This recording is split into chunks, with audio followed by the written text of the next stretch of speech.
Hello दोस्तों, कैसे हैं आप। मैं समृद्धि सिंह आज फिर से आपके लिए नया कंटेंट लेकर आई हूँ। बेहतरीन सा, ज़बरदस्त सा आपके लिए बहुत ही अच्छा कंटेंट, जो कि शिक्षण सहायक सामग्री आज हमारा टॉपिक रहेगा। टीचिंग पॉइंट आज का हमारा शिक्षण सहायक सामग्री टीचिंग हेल्पिंग मटेरियल, ठीक है, TLM जिसको हम बोलते हैं।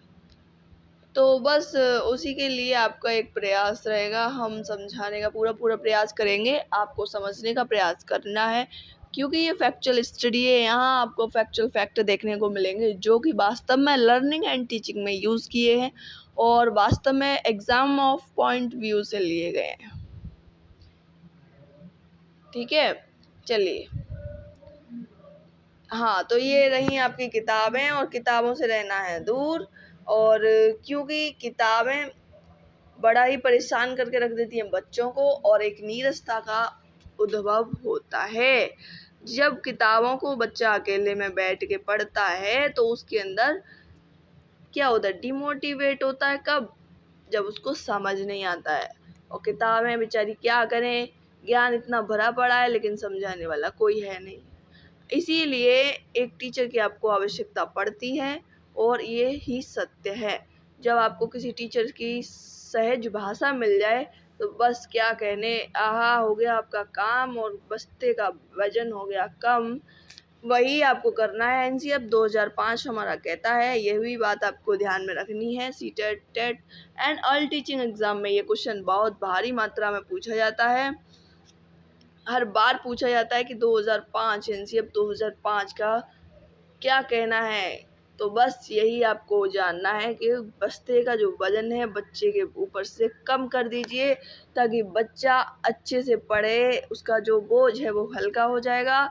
और उसकी जो शिक्षा है उसे कहाँ जोड़ दीजिए, उसके बाहरी जीवन से जोड़ दीजिए, ताकि बच्चा अपनी जो रियल लाइफ है उसमें अपना ज्ञान अप्लाई कर पाए और अपनी एजुकेशन को उसमें जोड़ के जीवन जीना सीखे एंड समस्या समाधान करता बन जाए, प्रॉब्लम सॉल्वर बन जाए। ठीक है, इसीलिए आपको बुक्स को पढ़ना है। ऐसा नहीं है बुक्स आपको हेल्प नहीं करती हैं, ऐसा बिल्कुल भी नहीं है। मेरा यहाँ कहने का तात्पर्य ये है कि पहले आप टीचर की सहज भाषा समझिए, कंसेप्ट क्लियर कीजिए, उसके बाद ही अपना बुक्स से अकेले में पढ़ाई कीजिए, टीचर एज ए हेल्पर। ठीक है, चलिए, आज की PPT तैयार है, आपके लिए लेकर आए हैं। इंद्रियों के आधार पर देखेंगे हम कि जो हमारी शिक्षण सहायक सामग्रियां हैं क्या हैं। तो इंद्रियों के आधार पर देखेंगे सबसे पहले श्रव्य सामग्री एंड दृश्य सामग्री। थर्ड, श्रव्य दृश्य सामग्री, 3 प्रकार की सामग्रियां आपको बताई गई हैं। ध्यान दीजिए, जब आपने ट्रेनिंग ली थी टीचिंग की तब आपको बताया गया होगा।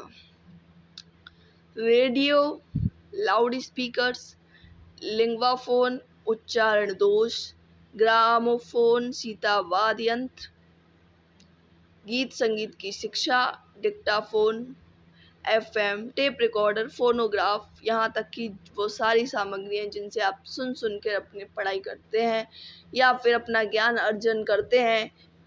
जब आप किसी सुनने के सहायता से अपना ज्ञान अर्जित करते हैं तो जो सुना रहे हैं, जो आपको बता रहे हैं, वो जो सामग्री है जो जिसकी सहायता से आप अपना ज्ञान वृद्धि कर रहे हैं, वो सामग्री श्रव्य सामग्री कहलाती है। समझे? ठीक है, आगे बढ़ते हैं। दृश्य सामग्री क्या होती है बच्चों? मॉडल, चार्ट, बुलेटिन बोर्ड, श्यामपट्ट पे खड़ा होना आपको आना चाहिए। यहाँ हमने 45 डिग्री कोण क्यों लिखा हुआ है?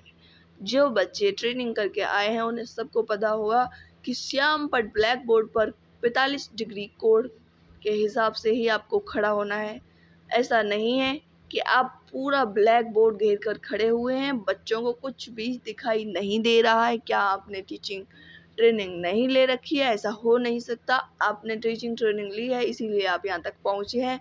तो आपका हार्दिक स्वागत है, आप यहाँ तक पहुँचे हैं। आपके लिए बहुत सारी शुभकामनाएँ भी हमारी आपके साथ हैं कि आप और आगे बढ़िए, ताकि आप अपने माता-पिता का नाम रोशन कर पाएँ और माता-पिता को एक अच्छी वाली फीलिंग्स ला के दें।